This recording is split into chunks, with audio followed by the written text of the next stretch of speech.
It's okay if we start. Okay, ready. The next talk is presented by Roberto Romero, con el título Interacciones ecológicas y sociales relacionadas con la obtención de agua dulce. Gracias, Roberto. Adelante. Thank you for everyone. Thank you, Maria. First, thank for the CIAM, and second, I want to apologize with the other speakers. This talk will be in Spanish, so I will switch to Spanish. Thank you very much. Bueno, les voy a hablar sobre las interacciones ecológicas y sociales relacionadas con la obtención de agua dulce. Específicamente, lo que quiero tratar aquí es un modelo usando sistemas dinámicos, interacciones catalíticas, para correlacionar la interacción de manera muy general entre la sociedad, llámese un grupo de personas, llámese un grupo de leyes, con la obtención de agua dulce. ¿Okay? Entonces, la práctica está estructurada de esta manera. Voy a hablar sobre la sustentabilidad y los retos de manera muy general, interacciones sociales y ecológicas, qué agentes indicadores nos pueden ayudar a entender este tipo de cosas. Les presentaré el modelo matemático y una interpretación sobre este modelo matemático que ocurre en México, pero que realmente también ocurre en todo el mundo, ¿no? Entonces, en esta interpretación les voy a mostrar un resultado abrumador que estamos viviendo y que vamos a vivir en los próximos años, no solo en México. Déjenme ponerlo de esta manera en la parte de sustentabilidad y los retos que se tiene. El uso o la obtención de agua dulce da estabilidad económica, particularmente estabilidad económica global. Entonces es sumamente importante tener el control de abastecer correctamente y regular el abastecimiento de agua dulce, así como la obtención del agua dulce. Se sabe que, por ejemplo, el 84% en México, ¿no?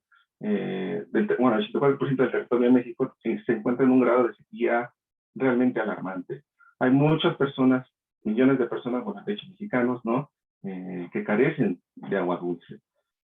Por ejemplo, para el caso de la Ciudad de México, se sabe que la capacidad del sistema que surte a la Ciudad de México, el sistema Guatemala, está en su capacidad menor registrada en mucho tiempo, y esto va a ir empeorando, ¿no? Por las sequías. Hay muchos conflictos de intereses en la obtención del agua dulce, en la repartición del agua dulce, particularmente, pues bueno, quiénes son los que acaparan el agua dulce o cómo se extrae el agua dulce del subsuelo. Eso ocasiona muchos problemas, particularmente pues, problemas sociales y políticos. Entonces hay un debate entre la sociedad y las leyes que se generan, pues justamente por eso. Bueno, tenemos un caso reciente en nuestro país, ¿no? De extracción excesiva de los mantos acuíferos en Puebla, y bueno, eso ha ocasionado, pues bueno, esta noticia que todo el mundo conoce del socavón en Puebla, ¿no? Entonces, es importante generar una gestión correcta de la obtención del agua dulce y, pues no solo generar una gestión, sino tener un grado de aplicabilidad correcto en el uso. Entonces, lo que les voy a presentar con el modelo matemático es una situación muy general en donde debe de actuar el gobierno y la sociedad para mitigar cuestiones de abastecimiento de agua dulce. Entonces, ¿qué tipo de interacciones sociales y ecológicas podemos estar pensando en este tipo de modelos? Pues bueno, interacciones que nos ayuden a brindar de manera adecuada el uso de agua dulce, así como los servicios, proveer servicios de saneamiento de manera adecuada, asegurar el retorno de aguas residuales a los ecosistemas. Eso es sumamente importante para alimentar los mantos acuíferos. Y desde luego, bueno, esto nos va a ayudar a mantener la agricultura y la industria, que es la fuente económica global, ¿no? Aquí les propongo promulgar políticas y legislaciones. No solo es promulgar, sino aplicarlas de manera correcta. No especifico una ley particular, porque esto pues depende de la sociedad, depende de manera local, de cómo uno puede acordar ciertos requerimientos para tener el acceso al agua de manera correcta. Entonces, es de manera general. Entonces, en lo siguiente, pues bueno, hay que buscar indicadores que nos permitan crear este modelo matemático y cómo podemos hacerlo. Entonces, en esta dirección hemos construido un modelo en donde hemos considerado diferentes indicadores que se pueden cuantificar. y los hemos agrupado dependiendo de los agentes que están involucrados. Entonces, hablaba de la sociedad, hablaba del agua dulce, hablaba del gobierno, y entonces uno puede dividir estos agentes en diferentes cosas, ¿no? Este modelo que planteamos no solamente se aplica al recurso de agua dulce, sino también se aplica, pues, bueno, a cualquier otro tipo de recurso que no sea renovable. Los agentes involucrados en el modelo que voy a presentar a continuación, pues lo podemos dividir entre grupos sociales, un gobierno, ¿no?, con su promulgación de leyes, recursos y algunos asuntos generales. Y los indicadores que podemos cuantificar, pues son el crecimiento de la sociedad, la construcción de los tejidos sociales, qué capacidad financiera o acceso a la información se tiene en estos grupos sociales, cómo se organiza la sociedad. En la parte del gobierno tenemos qué tan fácil el gobierno puede interaccionar con la sociedad, y por lo tanto puede generar aprovisionamiento, ¿no? Qué tanto el gobierno puede ser autocrítico con sus propias leyes y cómo las está aplicando. Esto nada más en un grado, digamos, de efectividad en una escala normalizada entre 0 y 1, ¿no? Si es bueno o no es bueno, ¿no? Participación de los procesos en la toma de decisiones, grupos de participación. En la parte del recurso, pues si el recurso se regenera o no se regenera. En este caso sí hay autorrecuperación de los mantos acuíferos, la calidad del agua, ¿no? Si está contaminada, no está contaminada, cuánto se tiene que invertir para que el agua siga siendo aprovechable, si hay alguna tasa de agotamiento o regeneración del recurso, qué tipo de gestiones hay para el recurso, y algunas cosas muy generales, bueno, como la parte de la participación entre los agentes. ¿Qué tan fácil es que un agente influya sobre otro? Y qué tan fácil hay una estructuración. Entonces, como les decía, estamos pensando en un modelo autocatalítico, y entonces déjenme plantearles este modelo. Entonces tenemos tres agentes involucrados en general: la sociedad, marcada con S, el gobierno, marcado con G, y el recurso, marcado con R, y pueden tener diferentes tipos de interacciones autocatalíticas entre los agentes. Bueno, también podemos pensar en que existen estas ligas de interacción entre de autointeracción entre los recursos. Los marcamos con un coeficiente lambda 1 o lambda 2, dependiendo del caso. Y hay algunos agentes que promueven el crecimiento de la sociedad, como el alfa 1, como lo mencionaba en los agentes involucrados, o el alfa 2, que viene con el aprovisionamiento del gobierno, y alfa 3, que tiene que ver con qué tan rápido se regenera el recurso. Entonces, de manera muy general, uno puede tener este diagrama y transformarlo en un sistema dinámico, y la ventaja de transformarlo en un sistema dinámico es que podemos saber qué tipo de estados de equilibrio hay entre estos agentes, dado las interacciones que se tienen entre ellos. Una vez que se distinguen esas interacciones, como hemos manejado algunos parámetros que no podemos a veces cuantificar, podemos estructurar una teoría de bifurcaciones en el cual, pues, nos diga el grado de efectividad de obtener un estado satisfactorio o no satisfactorio en esos estados de equilibrio. Para plantear el modelo que refiere al título de esta charla, pues podemos pensar en cómo funciona nuestra sociedad, cómo funciona el gobierno y cómo funciona el recurso en México. Entonces, este es el modelo que vamos a plantear en las siguientes láminas. Es un modelo donde la sociedad y el gobierno tienen enfrentamientos opuestos. Entonces, para esto, la interacción de la sociedad con el gobierno la he marcado con una barra transversal.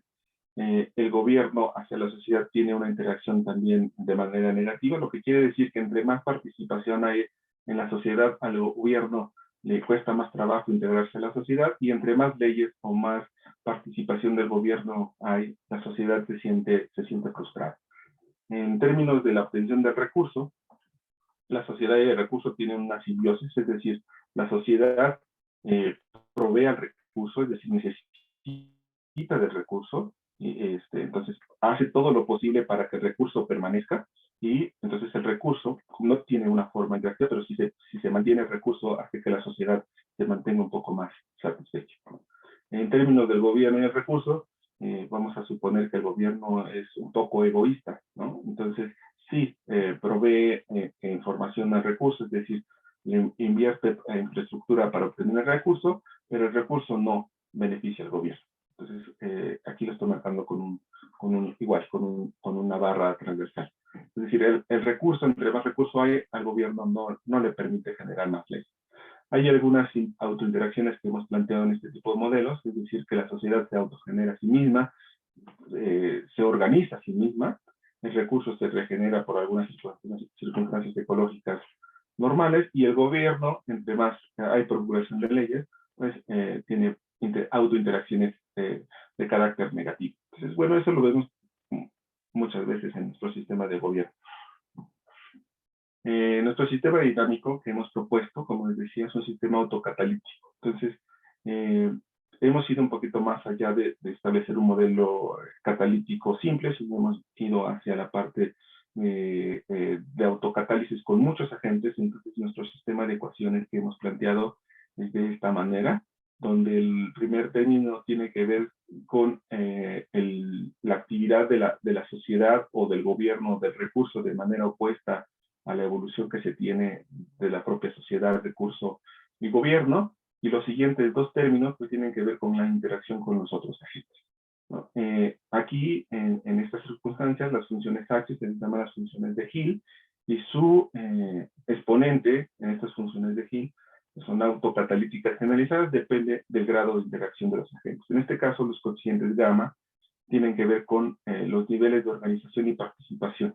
Por ejemplo, en el caso de la sociedad, tendría que ver con los niveles de grupos sociales que se organizan para pedir o exigir que se promulguen leyes. En el caso del gobierno, el número de las leyes y la aplicabilidad que tiene tendría que ver con ese coeficiente gamma.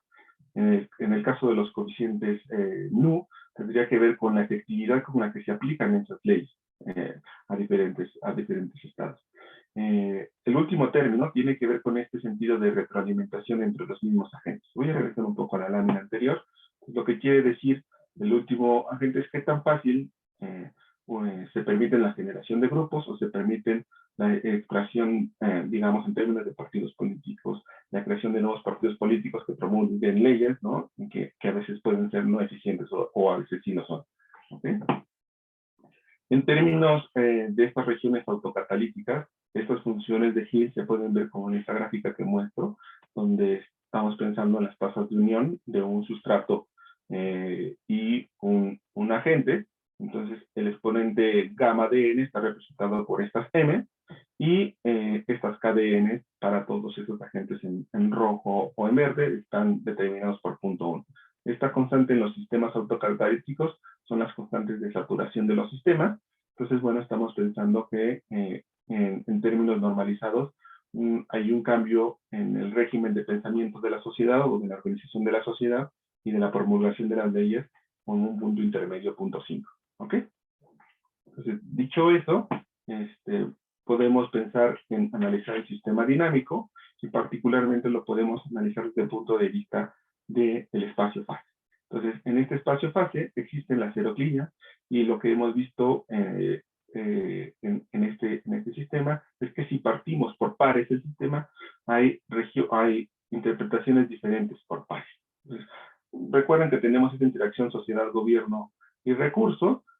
Son tres ecuaciones que están acopladas, son sumamente complicadas en términos de expresar algo simple en términos de la promulgación de leyes o la satisfacción de la sociedad. Entonces, lo que hemos decidido es ver qué ocurre cuando lo mostramos por pares y hacemos que el recurso, la sociedad o el gobierno interaccionen de manera separada con las ecuaciones. Entonces, el tipo de interacciones que hemos propuesto realmente nos arrojan en este sistema dinámico, en este espacio-fase, una interpretación muy rica solamente entre el gobierno y la sociedad, debido a que existen tres estados atractores del sistema, y esos tres estados atractores nos permiten pues, encontrar alguna propiedad interesante en términos de satisfacción de la sociedad y en términos de la aplicabilidad de las leyes.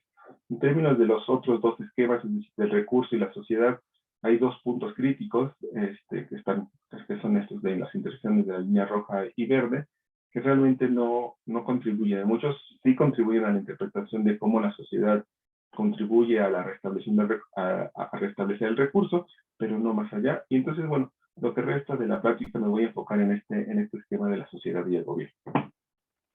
Entonces, en términos de la tabla que les presenté, y normalizando los parámetros, si necesitan detalles, por favor, de los parámetros que hemos usado, por favor, escríbanme. Entonces, en términos del recurso y de la satisfacción de la sociedad que vamos a interpretar la línea vertical en la sociedad, y en términos de la aplicabilidad del gobierno, y que vamos a interpretar como en la parte vertical de la gráfica de gobierno, tenemos este tipo de sistemas. Las líneas rojas significan estados continuos estables del sistema, y las líneas azules significan estados inestables del sistema. Entonces, lo que nos está diciendo estos dos diagramas es que conforme el recurso es abundante en nuestro sistema, tenemos una sociedad en un estado de equilibrio que tiende a un nivel de satisfacción completo. Pero si se reduce el número de recursos, se reduce el recurso al cual está sometido la sociedad tiene una bifurcación y entonces presenta dos estados estables del sistema y una inestabilidad. Este estado inestable del sistema pues quiere decir que hay parte de la sociedad que está insatisfecha por la obtención del recurso. Entonces, el coste es que una porción de la sociedad, que en este caso podría ser menor, tiene un grado de satisfacción alto, pero una sociedad mucho más grande, ¿no?, tiene un grado de satisfacción menor. Aquí la parte interesante es que conforme esto ocurre en la sociedad, el grado de aplicación de leyes disminuye conforme el recurso aumenta. Entonces, si tenemos muchos recursos, realmente lo que estamos interpretando es que el gobierno no necesita generar más leyes o reglamentos para el uso del recurso. En cambio, si se reduce el recurso, ahí sí que tiene que haber una polarización en las leyes para que exista este grado de aplicabilidad de las leyes. Entonces, esta gráfica de estados bifurcados en la parte superior quiere decir eso, ¿no? Hay un grupo gubernamental que está en tendencia a crear leyes para restablecer el uso del recurso, y otra parte, ¿no?, que está muy sin novedad para la obtención de ese recurso. En términos de los otros parámetros, que es lo que voy a presentar ahora, tiene que ver con, por ejemplo, el crecimiento social. ¿Qué tanto influye el crecimiento social?, ¿no? Entonces, aquí en el eje horizontal vemos este crecimiento social. Si tenemos un crecimiento social grande, entonces tenemos estados de bifurcación muy complejos. Uno esperaría que conforme el grado de crecimiento social se vaya aumentando, pues tengamos una sociedad satisfecha. Bueno, eso siempre cuando el recurso, ¿no?, en el cual estemos basado, bueno, pues tenga que satisfacer las necesidades. Pero pensando en la situación actual de México, pues el recurso se acaba. Entonces, lo que quiere decir es que entre más crece la sociedad, pues bueno, vamos a tener una polarización de la sociedad. Ahora no muy satisfecha, porque está medianamente satisfecha cuando hay mucho crecimiento, y otra parte de la sociedad que está muy insatisfecha, que por el contrario, cuando hay crecimiento social controlado. Entonces siempre tenemos una sociedad satisfecha. Aquí lo curioso es que la promulgación de las leyes, ¿no?, aunque tienen estos dos estados estables del sistema y esta transición, pues bueno, realmente no tienen un efecto para el crecimiento social. Entonces aquí hay un punto de alerta en el cual, bueno, pues la participación de las leyes y la aplicabilidad tiene que estar mucho más eficiente. Voy a ir un poquito más rápido para terminar en 3 minutos. Aquí hay otra característica del aprovisionamiento social. Tiene que ver con cómo el gobierno se involucra. Aquí no hay como una interacción sumamente interesante, pero sí lo hay cuando hablamos de la construcción del tejido social. Entonces, si nos excedemos en la construcción del tejido social, entonces tenemos un problema. Y el problema es que, bueno, en términos del gobierno, es decir, a él le deja de preocupar, la sociedad se vuelve satisfecha completamente.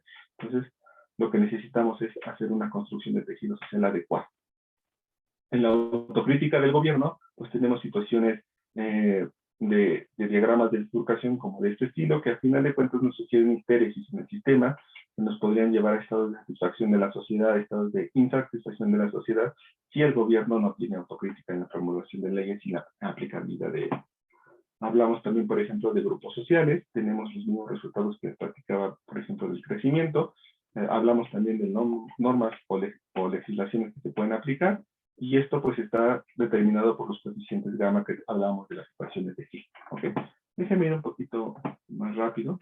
Aquí la idea es que en este espacio fase 1 puede transitar entre los estados tractores del sistema y uno puede, a través de controlar estos parámetros que les he mostrado en la tabla, puede controlar el grado o el atractor adecuado para su sistema. Entonces, la idea es que a través de su modelo matemático de sistema dinámico de autocatálisis, uno puede controlar qué grado de satisfacción tiene que tener la sociedad y qué grado de aplicabilidad tiene que tener el gobierno para tener el estado estable adecuado. Entonces, aquí lo que hacemos es mover el parámetro de recursos. Cuando hay muchos recursos tenemos solo un atractor, cuando el recurso es poco tenemos los tractores que les mencionaba antes. Hablamos, por ejemplo, también del aumento de la participación ciudadana. Tiene un sistema muy parecido. Podemos transitar de un solo atractor estable a dos atractores. Y podemos hablar como de una sociedad en decadencia si medimos el grado de participación de la ciudadanía. Si es muy alto el grado de participación de la ciudadanía, tenemos una estabilidad, un grado de satisfacción muy alto, pero si el grado de participación de la ciudadanía es poco, entonces, pues bueno, tenemos problemas y hay que motivar la participación ciudadana, como lo hacemos con la promulgación de leyes, con el crecimiento del tejido social, ¿no? Aquí hablamos, por ejemplo, del aumento de la efectividad y la aplicabilidad de las leyes. Ocurre un fenómeno muy parecido. Y bueno, por último, ya para terminar, ¿no? Déjenme plantearles la aplicación de este modelo en algo que les comentaba al inicio de la práctica, ¿no? Es lo que va a ocurrir o lo que ya está ocurriendo en México, que es este problema de la falta de recursos, que se le conoce como estrés hídrico. Entonces, lo que hemos hecho es tomar los resultados de nuestro modelo, cuando el recurso se está agotando, hacemos un reescalamiento y en ese reescalamiento lo que tenemos o lo que podemos hacer es identificar el grado de satisfacción de diferentes sociedades con el estrés hídrico. Entonces, notamos que la sociedad o el estado de Oaxaca, que está en la línea verde punteada, el estado de Yucatán y Michoacán, tienen, pues bueno, sociedades, bueno, particularmente Oaxaca, una sociedad que está satisfecha en el recurso porque tiene muchos recursos, como lo muestra la infografía de la izquierda. En el caso de Yucatán y Michoacán, pues tienen una sociedad polarizada, particularmente el estado de Michoacán, por la distribución de recursos en la deforestación y cambios de uso de suelo agrícola. Y en el caso de la sociedad, bueno, para los que vivimos en la Ciudad de México tenemos, pues bueno, conciencia de que tenemos dos sociedades antagónicas en el grado de satisfacción del agua, ¿no? Una al oriente y otra al poniente de la ciudad. Bien, entonces, aquí quiero terminar. Si hay preguntas, con gusto. Muchas gracias, Roberto. Aquí Edwin ya escribió. Indica, hola, buena tarde, gracias por su presentación. Quiero saber si han considerado en establecer un umbral para la variable G, mayúscula, que involucre Sí. los otros dos estados con el objeto de proporcionar decisiones alrededor de la valencia de lambda 3. Sí, bueno, no hemos establecido un régimen porque no hemos considerado leyes específicas o promulgación de leyes específicas. Es decir, solo estamos hablando que se puede de manera local hacer una promulgación de la distribución de recursos adecuado. Por ejemplo, en el caso de los agricultores, la división correcta del recurso tanto para la parte agrícola como la parte de consumo local. Entonces, más bien es enfocar este modelo de manera local. Y ahí sí se puede establecer en términos de resolver las tres ecuaciones acopladas y determinar los umbrales de esta variable G, que es el gobierno. Ok. ¿Alguna otra pregunta, comentario? Daniel. Ok, adelante, Daniel. Muchas gracias, Mayra. Sí, yo tengo una pregunta, me perdí un poquito al principio. ¿Qué unidades son las que se están utilizando para medir las variables? Creo que las personas la sociedad era nivel de satisfacción, pero Sí. el gobierno esa no me quedó claro. ¿Cómo la tomaron? En la parte del gobierno es qué tan aplicable es una ley, y qué tan eficiente es la aplicación de esas leyes, es el grado de aplicabilidad de las leyes. Es decir, por ejemplo, existe una ley en México, ¿no? que se decreta que el uso del agua o el número de litros por habitante debe estar del orden de 100 litros por habitante, pero pues, la parte de aplicación, pues bueno, ahí difiere. Entonces es el grado de aplicabilidad por comunidad. Ah, ok. Y una pregunta, vi que tenías un sistema en 3 dimensiones. ¿Cómo? No sé si exploraron ver como las tres estas superficies que surgen al tomar el campo vectorial igual a cero y ver si se tenía un diagrama esto de puntos de equilibrio más así en tres dimensiones. No lo hicieron. Sí, lo exploramos, ¿no? De hecho, usamos el criterio de Roots-Curvis matemáticamente para la exploración. Entonces, lo que vimos es que la traza y el determinante tienen que, digamos, los subdeterminantes tienen que cumplir ciertas condiciones para la estabilidad. Y entonces ahí la parte interesante es que una sociedad con un grado de tejido social muy alto es el que importa. Es decir, el coeficiente lambda de retroalimentación y es uno de los que mayormente importa, es decir, está determinado por ese coeficiente lambda y está determinado por el crecimiento de la sociedad. Es decir, la sociedad tiene que crecer con el alfa 1. En esa superficie son los dos parámetros que mayormente importan. Okay. Muchas gracias. Mira, Roberto, por aquí tenemos otra pregunta de Graciela. Por favor, adelante, Graciela. Graciela Herrera, del Instituto de Geofísica de la UNAM. Bueno, por un lado, me parece interesante el tema que tocas. Nosotros somos parte de un grupo en el Instituto de Geofísica que trabajamos en aguas subterráneas y justamente queremos ir hacia la integración de lo que nosotros hacemos con pues, los diferentes aspectos, las diferentes interacciones con la sociedad, con el gobierno y demás. Aquí mi pregunta se centra en cuando estás analizando casos específicos, ¿no? Aquí nos pones Oaxaca, Yucatán, Michoacán, Ciudad de México y Baja California Sur, ¿no? ¿Cómo determinas el valor de los parámetros para esos casos, ¿no? Los parámetros del modelo. Sí, aquí, bueno, lo que hemos hecho es solo hacer un rescalamiento en términos del grado de satisfacción que va de 0 a 1. Y lo que hemos visto aquí el grado de satisfacción es qué tanto está la comunidad ligada con la obtención del recurso, no más allá de todas las especificaciones, digamos, de carácter económico que conlleva tener el recurso. Es decir, en Oaxaca uno puede obtener el recurso prácticamente si sale en algunas partes que no son tan altas, en Yucatán también, ¿no? En Baja California en algunas zonas nada más.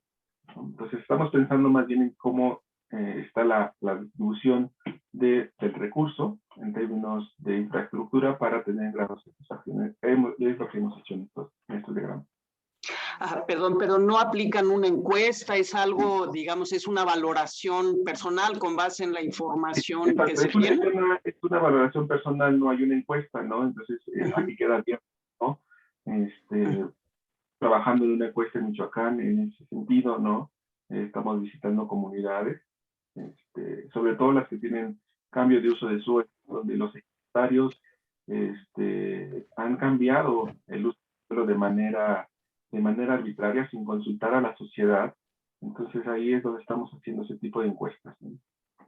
No hemos encontrado ningún registro, por ejemplo, en INEGI, donde podamos medir el grado de satisfacción para poder corroborar este tipo de circunstancias con una encuesta, con un censo, como lo hace, por ejemplo, INEGI. Bueno, muchas gracias. Bueno, queda abierta también la participación, es decir, si les interesa en este sentido, ¿no? Bueno, estamos abiertos a la participación en realización de encuestas, a revisar bases de datos, ¿no? Para medir y cuantificar un poco más este tipo de circunstancias. Muy bien. Digamos, está la información de tu nombre y tu dependencia. No sé si nos van a dar una lista como de participantes y correos electrónicos, pero de todas maneras la información básica de contacto creo que la tenemos, ¿no? Gracias. Por favor. Ok. Muchas gracias, Roberto, por la participación. Muy interesante trabajo. Y bueno, vamos a pasar a la siguiente. Gracias. Por ahí, Melissa. Sí, aquí estoy. Ok, perfecto. Ok, so, si quieres puedes